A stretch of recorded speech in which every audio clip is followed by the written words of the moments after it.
What would you do? If you're in power tomorrow, what would you do? Everybody who's not a Danish citizen who has committed a crime will get a letter. You have 14 days to go home. And if not, the police will put you on a plane. Okay? That's very simple.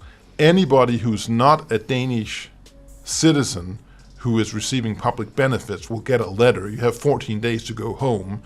Otherwise, the police will put you on a plane. Okay? Anybody who subscribes to different values than democracy and is not a Danish citizen will get and this includes, I guess, all Muslims.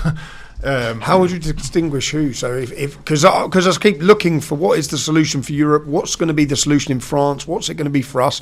How would you conclude who subscribes to not wanting democracy? How would you do that? How would you implement? Certainly, if you go to a mosque, Yep. then you cannot subscribe to democracy. Those are completely incompatible. So going to a mosque would be self-evident. I have gone on elections saying I want to ban Islam from Denmark.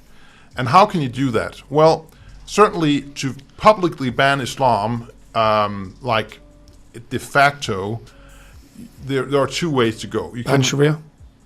Sorry? If you ban Sharia, you ban... That's certainly a part of it, but I mean, you can write in the Constitution Islam is not allowed, or you can say, well, it already says so in the Constitution because it says no religion is allowed if it goes against public order or public decency. Read in the Quran, read the Hadith, and ask yourself, does this go against public order or public decency? I would say yes on both counts, okay? I think the Aisha history goes against public decency a lot because the perfect man who has lived or ever will live, according to Islam, was Muhammad, who had sex with a 9-year-old, okay? That goes against public decency. Goes against public order, it says on multiple places in Quran, hunt them down and kill them if they are not submitting. That goes against public order. Until there is no other belief.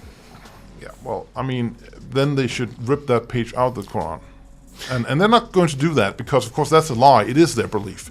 But I mean, it's not really... there's a German song called The Gedanken sind frei, which means the thoughts are free.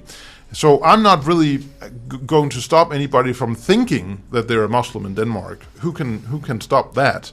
But I am going to say, if I'm in government, that we don't allow this in Denmark. And the reason for that is very clear.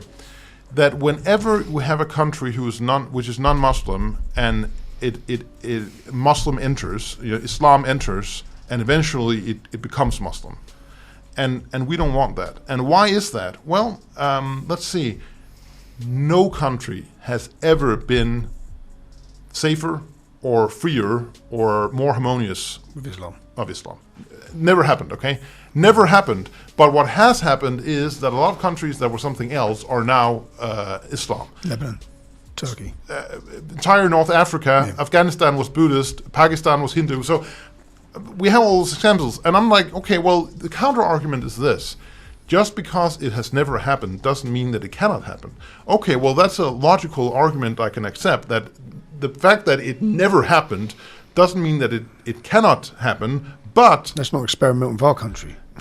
Let's France do that, okay? Let someone else do that. And I want to be a guinea pig, and I've said that. I don't want Denmark to be a guinea pig. And also, you can also look at, what's the prognosis here? Does it look like in the countries in Europe that has a lot of Islam... It's working? That it's working? It's bringing a lot of safety and harmony?